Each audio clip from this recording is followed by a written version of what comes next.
आज जप्तीविषयी आपण ही पत्रकार परिषद आयोजित केली होती. त्यासाठी अंजनवेल 2,92,71,666, वेलतूर 63,41,4192 आणि रानवी 72,46,449, एकूण 4,28,59,307 अशी थकीत कराची रक्कम 2021-22 या थकीत कराची रक्कम आम्ही वसूल करण्यासाठी आज जप्तीची प्रोसिजर करणार आहोत.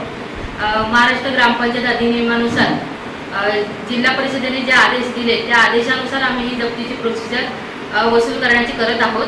त्यामध्ये कोणताही राजकीय हेतू नाही किंवा त्यांचा कोणताही कंपनी बंद पडावा असा मुख्य हेतू नाही. कितीची अमाऊंट तुमची बाकी आहे करायच्या बरोबर? एकूण ग्रामपंचायती तिन्ही मिळून 4,28,59,307 रुपये बाकी आहेत. साधारण किती वर्षापासून? 2021-22-23 या 2 वर्षाची करायची रक्कम आहे. काही जप्तीची वेळ का आली? जप्तीची वेळ येण्याचं कारण असं आहे. तुम्ही कोण बोलतात मॅडम? हां,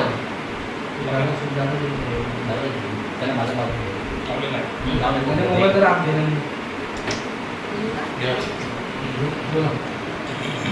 आपण वारंवार जे काही ग्रामपंचायतची अधिनियमाप्रमाणे जे प्रोसिजर असे बिल बजावणे, मागणी हुकूम देणे ह्या सर्व प्रोसिजर केलेल्या आहे. तसंच जरी कंपनी आता हायकोर्टमध्ये अपिलात गेलेली असली तरी कोणत्याही प्रकारची आपल्याला स्थगिती आणलेली नाही. त्याच्यामुळे आपल्याला ग्रामपंचायतला ते जप्तीचे अधिकार आहेत. त्यामुळे जिल्हा परिषदेच्या आदेशांचा आम्ही मान राखून त्या जप्तीची कारवाई करत आहोत. पोलीस संरक्षण वगैरे काय मागवले? पोलीस संरक्षण आम्ही मागवलेलं आहे. त्याच्यासाठीचे सर्व पत्रव्यवहार झालेले आहेत. मुख्य कार्यकारी अधिकारी, जिल्हाधिकारी, पोलीस निरीक्षक, गुन्हागार उपनिरीक्षक वगैरे सर्वांना आम्ही पत्रव्यवहार केलेले आहेत. जप्तीबाबत पालकमंत्री असेल किंवा स्थानिक आमदार असतील किंवा राज्य लेवलला तुम्ही त्याविषयी चर्चा वगैरे काय झाली काय? पालकमंत्र्यांशी चर्चा झालेली नाही, पण आमदार साहेबांशी आमची या संदर्भात चर्चा झालेली आहे. मूल्यांकन कसं करणार तुम्ही? जप्तीची रक्कम आणि त्यांची मालमत्ता ते कसं करणार? आपण जिल्हा परिषदमधून उपअभियंता त्यासाठी मागवलेले आहेत. त्यांच्या त्या वस्तूच्या किंवा मालमत्तेच्या त्याची जी काही किंमत निघेल त्या गोष्टीला आपण सील करणार. त्याच्यानंतर आपण त्यांना थोडा अवधी देणार. जर रक्कम भरण्यासाठी थोडाफार जो नियमाप्रमाणे जो कालावधी दिला जातो तो दिला जाईल. अशा प्रकारे जप्तीची कारवाई केली जाईल. नेमकी जप्तीची प्रक्रिया कधीपासून सुरू होणार आहे आणि तिन्ही ग्रामपंचायती एकत्र करणार की स्वतंत्र? नेमकी जप्तीची प्रोसिजर ही 28 जुलै 2026 आपण करणार आहोत. आणि त्याची प्रोसिजर आता बैठका घेणं, पत्रव्यवहार करणं ते आता आमचं प्रोसिजर चालू आहे. तिन्ही ग्रामपंचायती एकत्र करणार? तिन्ही ग्रामपंचायती मिळून एकत्रच करणार आहोत. त्या ग्रामपंचायतच्या मूल्यांकनानुसार अभियंता यांच्याकडून त्या इमारतीचं मूल्यांकन करून आम्ही करणार आहोत. एवढी मोठी रक्कम थकीत आहे, त्यामुळे चालू अशी कोणती विकास कामं आहेत की ज्याला खीळ बसले?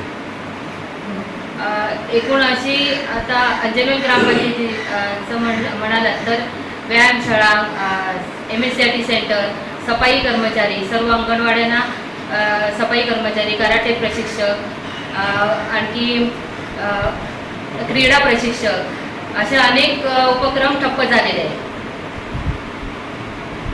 भविष्यात कंपनी जर न्यायालयीन प्रक्रियेसाठी पुढे गेली तर तुम्ही त्यासाठी सज्ज आहात का? नक्कीच. 4 वर्षासाठी आक्षेप घेतला नाही तर ती आता मी 4 वर्षाची कंपनीला मान्य आहे. आणि मान्य असल्याच्यामुळं 21-22 आणि 22-23 ही 2 आर्थिक वर्ष त्या आकारणीमध्ये बसतात. आणि म्हणून त्या 2 वर्षाच्या आकारणीचा जमीन आणि इमारत ग्रामपंचायतीला कंपनी द्यायला पाहिजे ग्रामपंचायत ॲक्टप्रमाणे, असं आपली स्पष्ट मागणी आहे. आता यांनी पंचायत समितीच्या गटविकासाठी करण्याचे निर्णय देताना असं स्पष्ट म्हटलंय की त्यावेळेस जो निर्णय लागला त्यावेळेस 21-22च्या आर्थिक वर्षातला होता. त्याच्यामुळे 21-22च्या आर्थिक वर्षातील वसुलीसाठी ग्रामपंचायतीने तात्काळ कारवाई करावी कंपनीवरती, असा त्यावेळेस आदेशात स्पष्ट म्हटलंय. पण ग्रामपंचायत त्यावेळेस वसुलीची कारवाई करू शकली नाही, कारण कंपनी स्थायी समितीला अपिलात गेली जातो. आणि स्थायी समितीला अपिलात गेल्याच्यामुळं ग्रामपंचायतीला वसुलीची कारवाई करता आली नाही. स्थायी समितीने ज्यावेळेस हा विषय गेला त्यावेळेस प्रशासक होते, मुख्य कार्यकारी अधिकारी हे प्रशासक अधिक मुख्य कार्यकारी अधिकारी जिल्हा परिषद होते. त्यांनी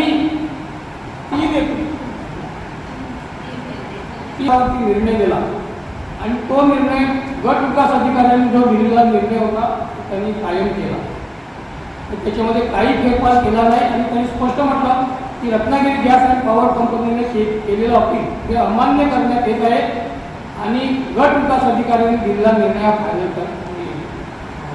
अंतिम केलं कायम ठेवला जात आहे असं त्यांनी स्पष्टपणे म्हटलं. हा निर्णय आल्यानंतर कंपनीने हायकोर्टामध्ये अपील केली. हायकोर्टामध्ये खरी महाराष्ट्र ग्रामपंचायत अधिनियम 1959च्या तरतुदी